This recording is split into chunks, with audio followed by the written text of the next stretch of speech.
I was going to include what I just filmed into my video, but I rambled on for too long, and the problem is, I think I made a lot of really good points that people need to hear, people that want to pursue the night fishing in the spring and winter. So I don't really want to edit anything out to make my fishing video shorter, so I'm going to make this into its own video. Yeah, because like I said, I've made a lot of good points, so maybe this will help somebody in the next couple weeks.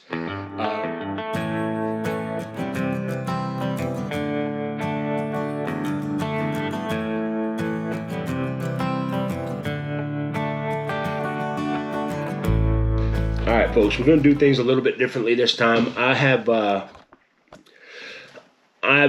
not been really sharing my tactics in my videos. I've just mostly been videotaping and throwing up the fish, catching parts, mostly because, that's what I like watching. I don't really, I watch some tutorial videos from time to time, but mostly I like watching people catch fish when I'm not fishing.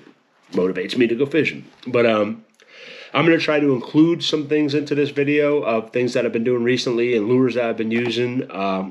Eventually, at some point this summer, I'm going to do a manifesto, Jersey Cat's night fishing manifesto of what I do in the fall, the winter, and the spring for night fishing for striped bass on Lanier. And so far, my tactics work everywhere I went.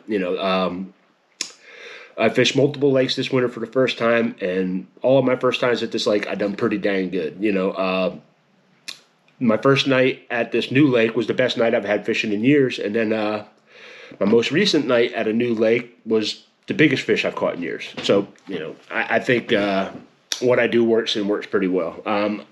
One of the reasons why I haven't been including any of my tips and tactics in my videos is because I don't want to come off as a know-it-all. I hate people with no credentials that just pop up and try to tell me how to do things. I don't know. That's just who I am, but we're going to include some things in here. Now, the lures that I'm talking about, I'm not sponsored by anybody. I've had sponsors in the past, but I disappeared for a few years, and, I've been back. I've not picked up right where I left off, but I'm doing pretty dang good, I'd say, for, having a 3-year layoff from fishing, more or less, to where I only maybe fished once or twice the whole year for the last few years. But I'm not as well known as I once was, but that's a good thing. I'm actually enjoying that low key, but here I am trying to start up a YouTube channel, so I guess it's only going to last for so long. But yeah, we're going to talk about some of the lures I've used recently and some of the new lures that I've used recently. It takes a lot for me to, how could I say, let a new lure into my flock. I have my mainstays that I use, and that's pretty much all I use. I know they work. I know they work consistently, and, it's hard for me to take another lure into my arsenal, because I don't have room for a lot of other stuff. I have my 4 or 5 different things that I use on certain nights, certain conditions, with variations of color and maybe, weight and stuff like that. But other than that, it's hard for me to open my arms to a new lure. But I have recently. There was a certain gentleman named Chris Randolph. He actually has a YouTube channel. I got to find it real quick, and I will plug it here real quick, because if it wasn't for him, I wouldn't have known about this lure. And it's a beast. It produces. It really does produce. It produces quite well. And we're going to talk about that here in a second. Just give me a second. Let me find his channel, and I'll be right back. All right, folks, we have found his channel. His channel name is Fishing with the Local Lanier Hooker. His videos are more chill. It's just mostly just reeling in fish, and with some pretty easy listening music in the background, I guess you could say. But man does catch fish, catches nice fish. Pretty cool dude, pretty chill. I don't know a lot. We've just been talking via text message and a little bit here and there on the comments on each other's videos, but good guy, good fisherman. He's the one that turned me on to the Cast Prodigy 4.1, which we're about to talk about here in a second. Yeah, so if you like my channel, you like watching people catch fish, go check out his channel, Fishing with the Local Lanier Hooker. And yeah, moving right along. All right, so this is the Cast Prodigy. This is the 3-inch version, and this is the 4.1-inch version. As you can see, the difference in size there. We'll actually pop one out of here. We'll let you all see it. And then I'll show you how I rig them up. And yeah, they come in multiple colors. They have flake, like a, you know, chrome metallic flake type clear body lure. They also have a yellow flake with like a little pearl strip inside of it. Good color, I like it. And they also have this one is called the Blue Moon color. It's like a bluish gray with a little bit of reflectivity to it. Pretty good mimic of a threadfin shad and a small blueback, so good lure. I prefer pearl. I mean, it's what I throw. You know, I throw white pearl flukes. I throw pearl, everything white. You know, it takes the guessing game out of it. You know, there are certain colors that work better on some nights. Like you have times of year when a pink long A bomber is the best color there is, and then you have certain types of year when chicken scratch color and all these other colors come into play. But you can take a lot of the guesswork out and just throw pearl because they will always hit something pearl colored. That's just striper's preference. Everything they feed on has white belly pretty much and white sides, so you throw pearl, you're probably falling close to what they're eating. It just is what it is. But, you know, if you're willing to put in the time and work and try to find out what color they're hitting the best that night, you know, pearl might not be the best, but chances are pearl's always going to work good. So stick with it. You know, takes a lot of the guesswork out of it. That way you're not throwing baits they don't want to hit for too long. They will hit this. All right, now we're going to get down to the rigging. Part which everybody wants to know. It's super top secret stuff here. And we don't have the right box. Yeah, be right back. So these are the lures that I'm throwing. 1/4 inch, and we're going to run that, give you a good view of it. I don't know if it's necessarily the best jig head to use on it. It's just the one that I found that works decent, so I've stuck with it. I'm probably going to iron it a little bit, make, you know, fine tune and refine my presentation with this lure as time goes on, and I'm probably not going to stick with this jig head. There's just certain things I don't like about it. For whatever reason, I hook a lot of fish, but they come unbuttoned quite a bit with these, and I haven't been able to call it, unlike another jig head, which we're about to talk about here shortly. But anywho, back to the rigging. So this is the 3/8 jig head, and you know, there's multiple ways to rig it. The owner of Cast Prodigy, the owner of Cast Lure Company, has some good videos on YouTube that show how to rig it certain ways, you know, different styles. You can rig it Texas rig style. You can rig it with a treble hook. There's also a rattle inside of here, a little glass tube rattle. I don't know if it really does anything for stripers, but it's there. So for you guys who like noisy baits, there's at least some noise with it. All right. Now, one key thing that I harp on whenever I'm talking to anybody about rigging, flukes, lures, take the time to make it straight, and take the time to give it the best presentation possible, because you know the bottom line is we're throwing fake lures out there. You know what I mean? Our lures are fake. There's no ifs, ands, or buts. Our lures look kind of gaudy at night. You know, that's kind of offset a little bit because right, see, even that one, you can see it's kind of got a little bit of a bow to it on the top. I don't like that. I will destroy a lure trying to get it right. You know, I will not throw a bad presentation because you want everything in your favor. We're already throwing something that looks fake. I mean, extremely fake. It doesn't look anything like that. I mean, barring the colors, it doesn't look anything like what they're feeding on. You know, the body profiles are not exactly the same, and there are nights that stripers can be pretty picky. So having a, you know, uneven lure, you know, like that one, as you can see, straight. Took the time to make it straight. You know, it's got a nice, the profile from side to side is nice and straight. So chances are that's going to run pretty true in the water, and it's going to look good. Like I said, don't mind me, allergies killing me. So I have a friend that I fish with, not going to name his name because I don't want to, you know, dog the guy, but he doesn't take the time to rig his lure straight all the time. And you know, at the end of the night, there's a clear-cut difference in how many fish he catches and how many fish I catch. And, you know, I think you could chalk a lot of it up to the way he rigs his bait. You know, doesn't take the time to make sure it's straight. He's just in a big rush, gets it hooked up and gets it out there and watches me catch, you know, 3 to his 1 fish. So I say, you know, take the extra time, rig it straight. But there it is. The pearl, what color are we talking about here? White Pearl Cast Prodigy 4.1 lure. It's a good striper bait. If you're fishing a lake heavy with hybrids, you might want to go down to the 3.1, but this is the newest lure that I've allowed into my arsenal. Extremely durable bait on top of it. I mean, I'm catching 5, 6, 7 stripers per bait, unlike Kitex. Love Kitex. They work really good, but they're expensive. You know, I mean, I take some of the packs for $8 for, 5 or 6 of them or 7 of them. And, it's almost one fish, one lure. That's it. It's done. It's trash. They have a really nice action, but they're not very durable. And it gets expensive, especially if you get into a mess of little fish. Little fish will destroy your soft plastics. They go ballistic, especially when they get in net. They don't calm down. They tear your lures up pretty bad. But these Cast Prodigies will keep catching fish. And, I mean, if you really want to go one step further, bring some super glue. Super glue them back together, and then, once that glue dries, throw that lure back on there and get back to fishing with them. So, there you go. Berkeley Fusion jig heads. I've been using them in white and unpainted. I've been using the unpainted for the blue moon color. Seems to match it a little bit better. And that's that. That's been, in this particular video that we're about to show you, this was the lure we were throwing mostly. So, there it is. I'm not sponsored by them. I just found a lure that works, and it works good, so I'm going to give them a shout-out. The other lures we mostly threw are the old trusty Zoom Fluke and White Pearl. I mean,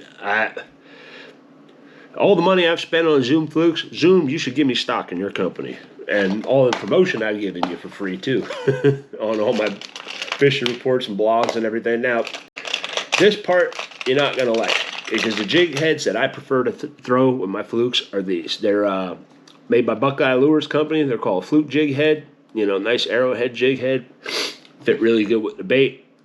Wonderful. Very strong hook. And it's not a robustly thick, giant hook either. It's a long shank hook, which gets your hook further down the fluke. So it's especially good when using a bigger fluke. But there it is. Well, I should back that up just a little bit. But the problem with this, they don't make it anymore. And there you go. That's your your Zoom Pearl Fluke right there with the jig head. I mean, some guys prefer to throw bucktails. I throw bucktails occasionally, but I don't. I've never been shown up and proven where a bucktail is better than just a plain old fluke. I think the fluke, does a good job imitating a herring in distress. Bucktails do a good job, but bucktails are more of a straight line up and down lure. My fluke with a lighter jig head can, dart to the side, up and down. So, I'm not saying that fluke guys aren't better, bucktails aren't better. I'm not saying that flukes are better. I'm just saying this is what I prefer to throw. So the bucktail loyalists, don't get up in arms about it. I throw them too. But yeah, these are the Buckeye Lures jig heads. You got I believe that's 3/16, and I think that is the 3/8 or quarter. Not sure. It doesn't matter. They don't make them anymore anyways. I, myself, and another tackle company maker have discussed possibly me getting in touch with the company and seeing if we could buy their jig heads and he can market them and sell them. Like if I acquire the jig head molds, he might produce them. I still have not contacted the company to see if they're willing to sell their discontinued molds, if they even still have them. Because I've been fishing, working, and editing videos. So there you go. Yeah, so that was the two main lures that we threw that night. I also throw the larger size fluke, especially as the water gets warmer. I start moving into the big fluke. Here we go. We'll pull that out. That is the super fluke. Oh, excuse me. This is the 7-inch mag super fluke. It's a little bit bigger. The action is a lot more slow and methodic. The thing I like about this lure is I can put it on a light jig head, and I can work it really slow in the shallows, and the lure just has a nice wobble from side to side, and that mimics a pretty slow-moving herring, one that might have got tagged by a striper earlier, and, it's a good live target for a striper to hit. There it is, the 7-inch mag super fluke. I know it looks like that hook is very far up the bait, but trust me, the stripers you're catching on this size lure, you know, they're mostly decent fish, you know, 8 pound and up.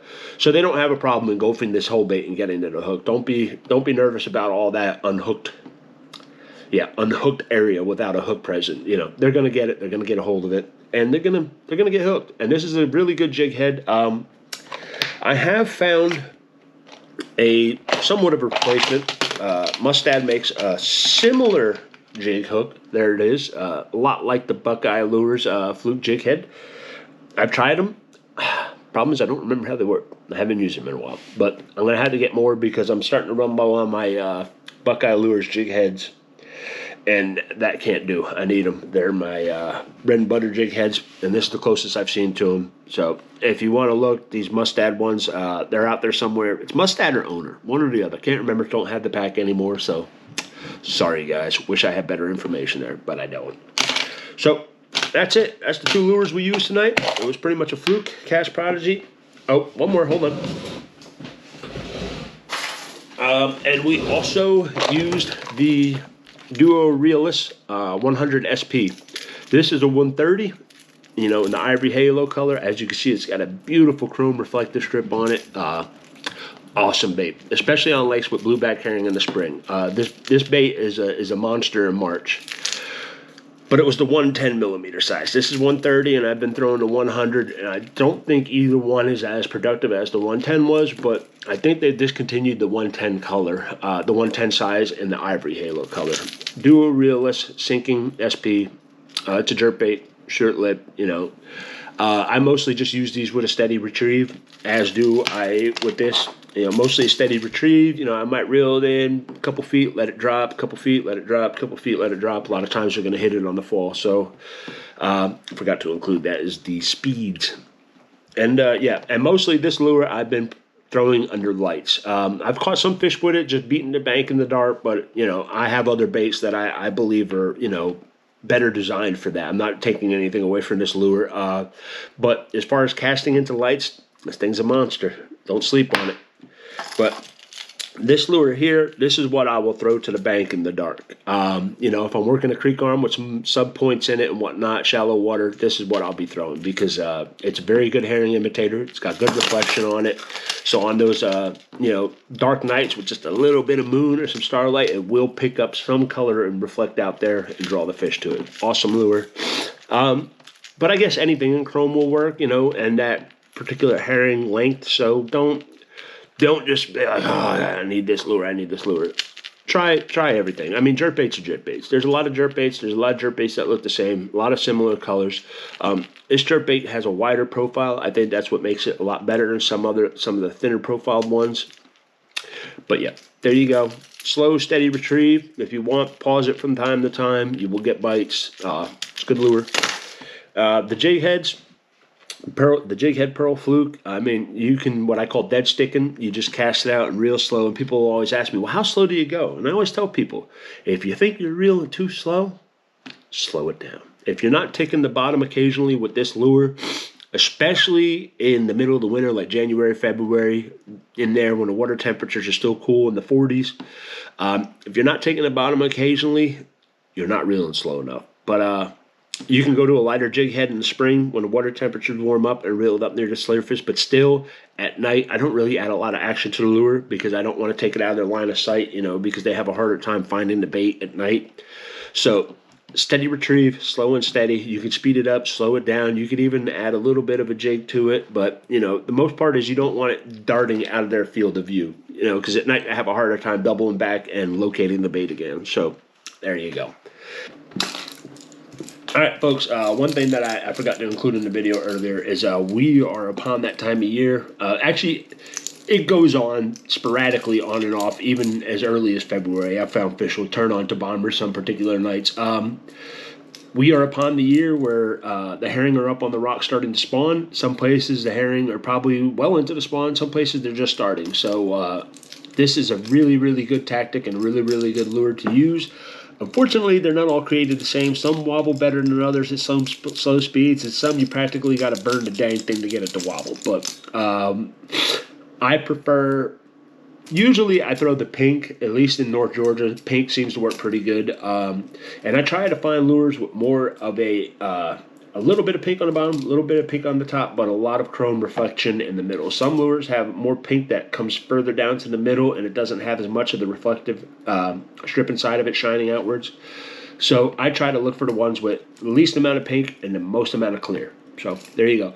But yeah, we throw these on top of points, humps, saddles, along dam riprap. Wherever there's chunk rock there and sand, there will be herring spawning, and this lure will produce big fish.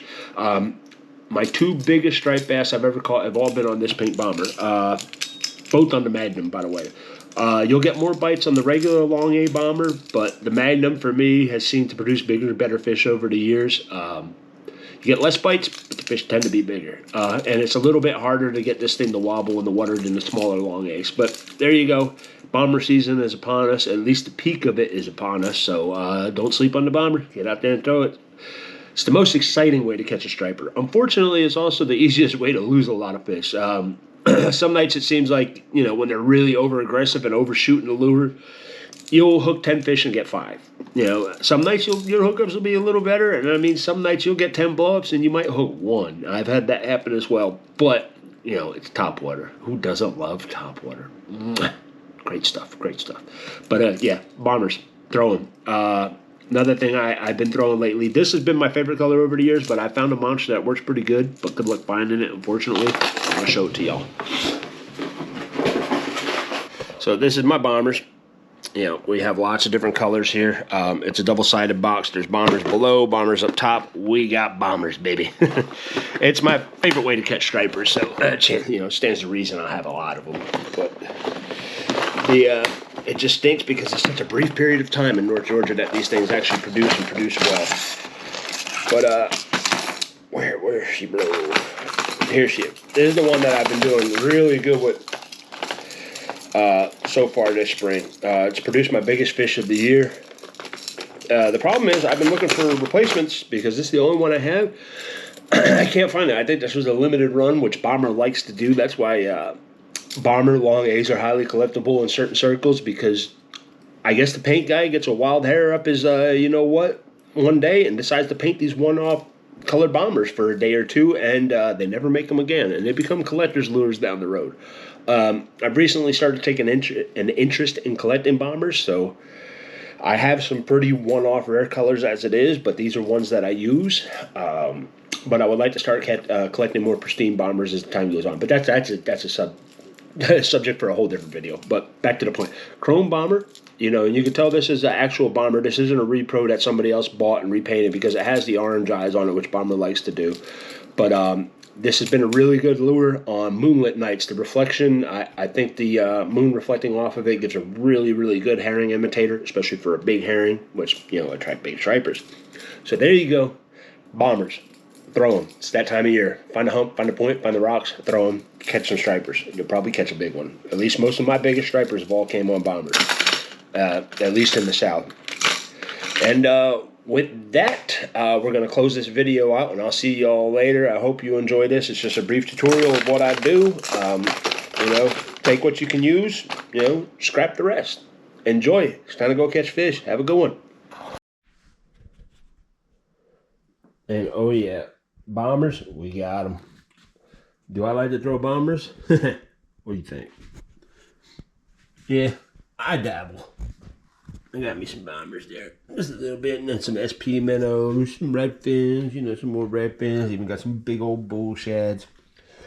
But yeah, we're all about those topwater walking baits around here. But yeah, just figured I'd throw it in there. These are all the different colors I got. I got some more still in some packs somewhere, but I haven't opened them yet. Maybe I'll just leave them there. But yep, that's that. When I was young, just starting out, insecure and full of doubt. Life was hard, I just couldn't find Again, look forward to it. It's probably going to come out sometime towards the end of summer, because I really want to do it right, and I want to take the time, and I want to edit everything and be very clear and concise in how I do things. I still get invited to speak at striper clubs and seminars quite often, and when I do, I'm trying to convey a lot of information in a condensed period of time. Usually I get 30 minutes, 45 minutes tops. And I mean, in 30 to 40 minutes, literally I'm just barely scratching the paint off of the surface of what the techniques are, time of year, locations, things like that go. So, but keep an eye out because I am going to put out a 3-part video series that breaks down what I do, how I do it, at different water temperatures, different weather patterns, different moon phases, different lures for different areas. Yeah, it's going to be a, early fall, early winter. Not really sure what seasons I'm going to break it up to, but it's going to be a fall, winter, spring video series. 1, 2, 3 videos. So hopefully I get them all up. I don't know if I'm going to wait to introduce each video as the season coincides with that, as that video coincides with the season. But, All right, folks, that's it. Over and out. Like I said, this video wasn't intended to be its standalone video, but like I said, there was a lot of good little things I put in there that I didn't like. I didn't want to edit out because I thought they could help you. They help me, so they might help you. Use it if you want. Don't use it if you don't. It's no big deal. Like I said, not an expert, just a guy that does pretty good, pretty consistently. So hopefully it'll help you all out. Over and out. Take care. Like, subscribe, leave a comment, and if you want to see more videos, hit notifications. If you don't want to do any of those things, that's fine too. I just hope you enjoy the video. That's all. That's what I'm making it for the enjoyment. Take care, y'all. Later. When you walk into a room, 'cause your time is coming soon.